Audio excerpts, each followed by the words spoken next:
নমস্কার বন্ধুরা, কেমন আছো সবাই? আমার এই কদিন ভিডিও দেওয়া হয়নি, আমার কিছু কাজ ছিল সেই জন্য। তো আমি আবার আজ থেকে ভিডিও দেব। দেখো, আজকে তোমাদের সাথে শেয়ার করছি আমাদের গ্রামের পাশ দিয়ে বয়ে যাওয়া নদী এবং নদীর পাশে আমাদের যেসব জমি রয়েছে, সেই জমিতে কি কি চাষ হয়েছে সব কিছু তোমাদের সাথে শেয়ার করব। চলো, এই দেখো, দেখতে পাচ্ছ একটা জমি। এই জমিটাতে না রাঙালু চাষ হয়েছে।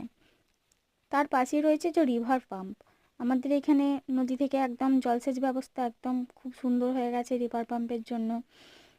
দেখো, এই দেখো নদীটা। নদীর এই দিকে রাস্তা দিয়ে একটি গ্রাম চলে যাচ্ছে, ওইদিকে রাস্তা দিয়ে একটি গ্রাম চলে যাচ্ছে।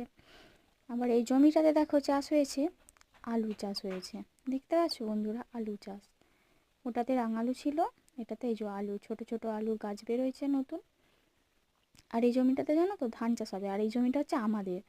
আর ওই যে খুঁটির পাশে যেটা, ওইটা হচ্ছে বীজ ফেলেছে, ধান বীজ কাত্তার দেওয়া আছে, দেখতে পাচ্ছ, ওইটাতে ধান বীজ ফেলেছে।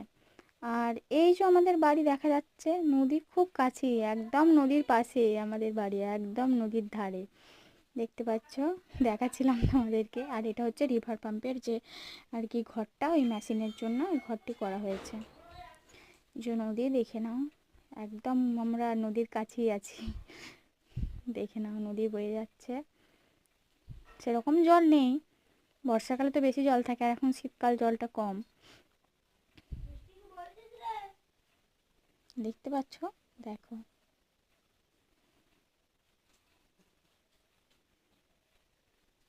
আর শোনো, এখানে বসে বসে খেলা করছিল, আমাদের সাথে সব কিছুই শেয়ার করলাম। দেখো, যদি ভিডিওটা ভালো লাগে